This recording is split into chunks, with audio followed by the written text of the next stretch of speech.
So guys पता नहीं आपने नोटिस किया या फिर नहीं किया, बट जब हमारे कोडी रोड्स ने फाइनली अपनी स्टोरी को फिनिश किया, एक न्यू चैंपियन बने, रोमन रेंस के स्ट्रेंगल होल्ड को तोड़ दिया उन्होंने। तो जब उनकी विनिंग अनाउंसमेंट होने लगी थी ना, तो समांटा आर्विन लिटरली रोने लगी थी और वो इतना ज्यादा इमोशनल हो गई थी कि उन्होंने अनाउंस भी नहीं किया जा रहा था उनसे ठीक से। रोते रोते ही उन्होंने कोडी रोड्स को अनाउंस किया क्योंकि शो मस्ट गो ऑन। अब इसी से आपको आइडिया लग जाना चाहिए कि लोग समांटा को इतना प्यार क्यों करते हैं। वो सिर्फ एक अनाउंसर नहीं है, बल्कि अपने शब्दों में अपने इमोशंस को फूंक देती है। एंड इसे ही कहते हैं अपने काम को सच में प्यार करना। एंड सुनना चाहोगे कि कोडी रोड्स ने अपने मैच के बाद क्या कहा था, तो इस वीडियो को एंड तक पूरा देखना। एंड नाउ आप देख रहे हैं रेसलमैनिक्स एंड सब्सक्राइब करना तो बनता है। वेल, जब कोडी रोड्स चैंपियन बने, उन्होंने अपनी स्टोरी को खत्म किया, एक स्वीट एंडिंग पर आ गए। तो सबसे पहले तो उन्होंने जमकर सेलिब्रेट किया, जिसके बाद उन्होंने माइक्रोफोन को मांगा और फिर कहा, thank you so much guys, but आज मैं यहाँ नहीं होता अगर 2 पर्सन मेरी जिंदगी में नहीं आते तो। और मजे की बात तो ये है कि वो 2 पर्सन यही रेसलमेनिया में मौजूद है। जिसके बाद वो ब्रूस प्रिचर्ड को बुलाते हैं और ट्रिपल एच को बुलाते हैं। दोनों को ही हक करते हैं और रोने लग जाते हैं और कहते हैं, आप लोगों ने मेरे लिए जो भी किया उसका बहुत बहुत शुक्रिया। एंड फाइनली हम कह सकते हैं कि एक रोड्स WWE चैंपियन भी बन सकता है। कोडी रोड्स ने सुवीनियर के तौर पर अपनी बेल्ट को अपनी मॉम को दे दिया और उनके साथ सेलिब्रेट किया। और अब हम ये भी कह सकते हैं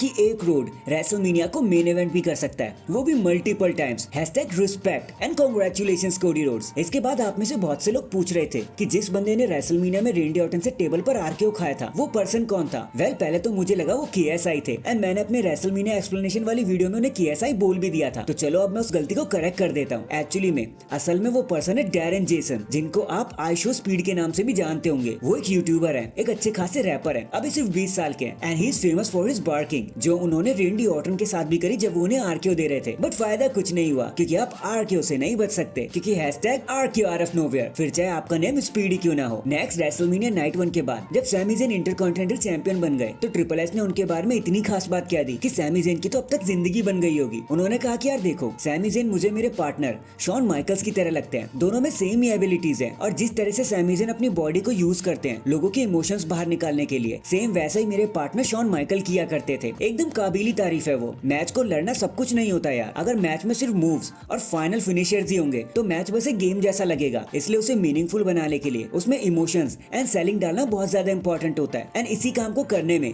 Sami Zayn and Shawn Michaels दोनों एकदम मास्टर बन चुके हैं। वैसे ट्रिपल एच के अलावा अगर ये किसी और ने कहा होता तो भाई मैं बिल्कुल भी नहीं मानता। बट हाँ, एक चीज तो मैं अब भी कहूंगा, शॉन माइकल जैसा सुपरस्टार ना कभी आया ना कभी आएगा। उनसे कंपैरिजन तो ज्यादा हो जाएगा भाई। एंड ट्रिपल एच को भी पता होगी ये बात कि शॉन माइकल से बेटर कोई नहीं हो सकता। लेकिन आप मुझे कमेंट करके जरूर बताना कि आपको क्या लगता है। नेक्स्ट, अभी हाल ही में हमारे दी अमेरिकन नाइटमेयर कोडी रोड्स जब पैट मैकेफी शो पर आए थे, तो उन्होंने एक एपिक चेंज वाली बात बता दी हम सबको। उन्होंने कहा कि यार सुनो, मेरे पास अभी इतनी अथॉरिटी तो नहीं है, इतने स्ट्रोक्स नहीं है, बट मुझे वो वीगलिंग्स वाली बेल्ट बहुत पसंद है। मेरा बहुत मन है उसे वापस लेकर आने का। मैं उस टाइटल को देखकर ही बड़ा हुआ हूँ और उसी के ही मैंने हमेशा सपने भी देखे हैं। तो अगर मैं चैंपियन बन रहा हूँ ना, तो आई थिंक मेरे पास वही टाइटल होना चाहिए। लेकिन सी, ये मेरा डिसीजन नहीं है, ये द गेम ट्रिपल एच का डिसीजन है। तो अगर ये टाइटल नहीं आया ना, तो प्लीज मुझ पर नाराज मत होना, आप गुस्सा मत करने लगना। मैं भी आपकी तरह सिर्फ ट्राई कर सकता हूँ। वेल, हम नाराज नहीं होंगे कोडी। आपने जो मूवमेंट्स हमें दिए ना, हमारे लिए वही बहुत बड़ी बात है। तो